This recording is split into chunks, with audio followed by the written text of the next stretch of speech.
Wilson in trouble, avoids it, rifles, intercepted!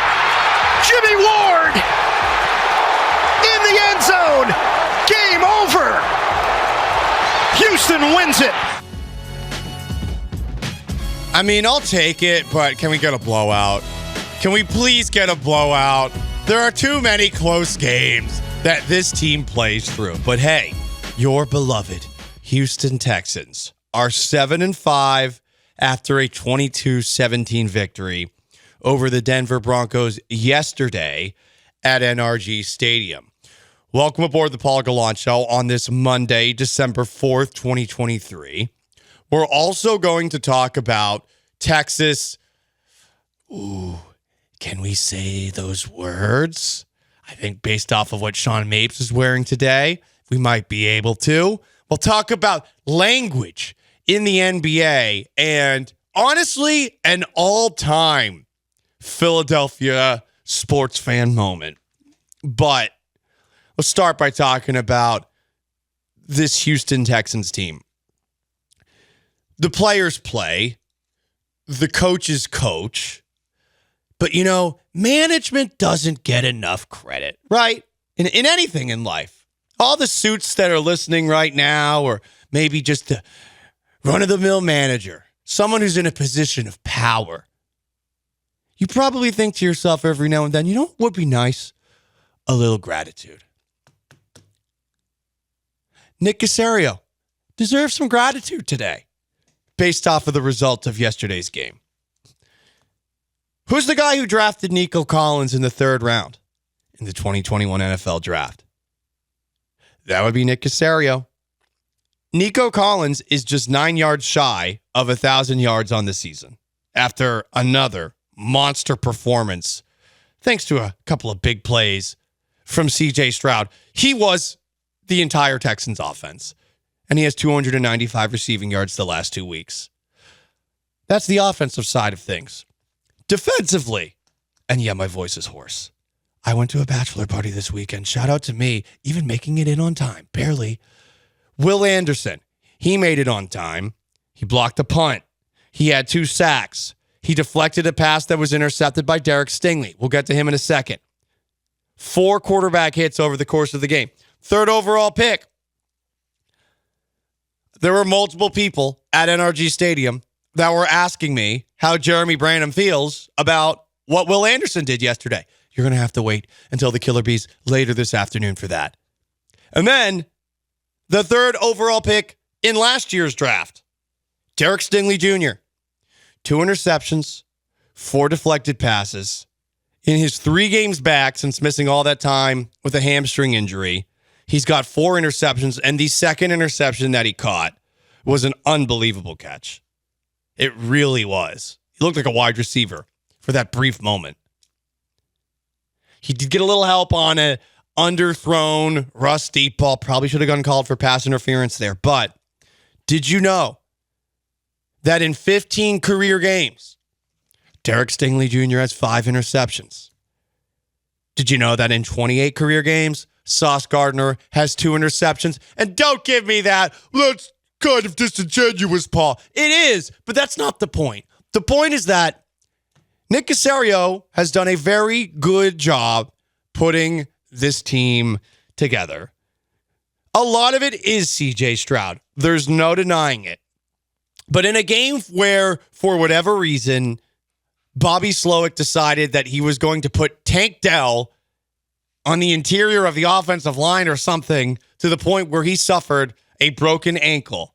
Another guy, by the way, that Nick Caserio found in the middle of the draft. That Texans offense couldn't do a damn thing. And it's something we're going to have to wonder about in the weeks to come, especially even if the New York Jets are going to be on to their 4th quarterback. Defensively, they are very good.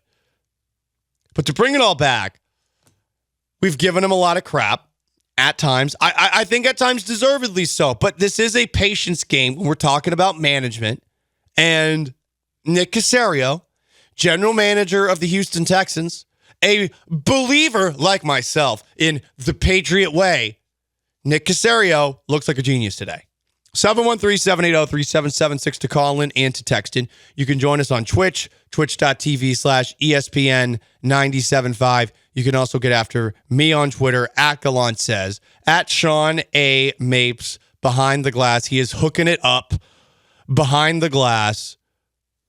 Do you feel like, Sean, that there will be many people today that gives Nick Caserio his flowers after a performance where, yeah, Will Anderson, Derek Stingley Jr., stop laughing at my hoarse voice, and say Will Anderson one more time. And Nico Collins, Will Anderson. Yeah, that's a tough word. Every single time I say that, that's probably going to crack. But between those three yesterday, I mean, I think that he specifically deserves praise because he's not going to get it that often. Yeah. I think today is going to be kind of the Nick Caserio gets his flowers game, because after each one of these games, basically CJ Stroud gets his flowers, deservedly so, in a lot of these wins, and then normally there's a couple other people that get their flowers. I feel like this, because of the tenor of the game and the way that just how many plays the guys on the defense made, specifically the last two first-round picks that they made on defense. I think that maybe this week, but definitely today, all the shows are going to be tipping the old cap to Nick Caserio. I think you should genuflect. The Patriot way is here to stay. The Patriots lost 6-0 on Sunday. Only give up 6 points. They only scored 0. They're doing some impressive things here. They've lost 3 games in a row while allowing less than 10 points in each of them. I mean, see, the Patriot way, it works in some ways. Tom Brady way. You do need a quarterback. The Texans have a quarterback in CJ Stroud. But on a serious note, this is a pretty well-constructed team. Drew Scruggs, he looked pretty good in there at left guard. The sacks, not great. CJ Stroud did get sacked 5 times. The Texans were 4 for 16 on third down. So definitely some offensive issues in this game. But you mentioned, Sean, the plays by the defense. Denver was 0 of 11 on third down in this game. And the Texans, they gave up a couple of fourth down conversions, I believe 3. And there were a couple of slip-ups where Russell Wilson was able to go back in time and do what he's done before, which is make great throws downfield. But they sacked Russ. They intercepted him 3 times. Jimmie Ward, a guy who they signed in the offseason, he gets the game-clinching interception. He also absolutely killed Russell Wilson on a scramble.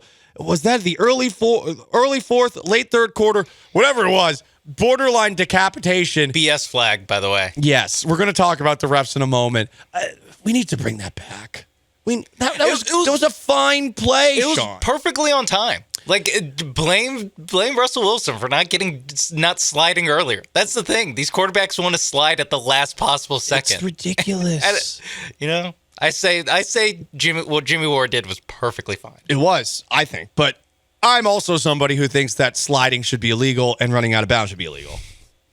We have different ways of looking at football. Every once in a while, I want to send you a clip of a player running out of bounds, because now I notice, I don't get mad at it like you do, but I do notice, wow, they beelined out of bounds, especially when it's a receiver. What would Ime Udoka do, Sean, if somebody ran out of bounds right in front of him? Soft-ass boy. That's what they call him.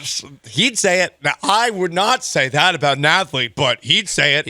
He's a former athlete. I'd think it. Maybe mumble it into your beer as you're taking a sip watching the game. Multiple things. I hated it when those little soft, but they were. They got the rules changed because they couldn't get off a jam. When those little tiny Colts receivers, I guess I shouldn't say that about Marvin Harrison, but when those tiny Colt receivers couldn't get off a jam against the Patriots, they changed the rules back in 03, 04. And then you would see them make catches and just drop to the ground and give up. I had never seen that before until 03, 04, right around that time. The Greatest Show on Turf Rams, they did the same crap. It's awful. That was 20 years ago. It's just gotten worse and worse. Wussification of America. But anyway, more importantly, the Texans won. If you want to weigh in on that, 713-780-3776 to call in and to text in. At some point, I'm sure, just because this is the me show, I will squeeze in some bachelor party tales.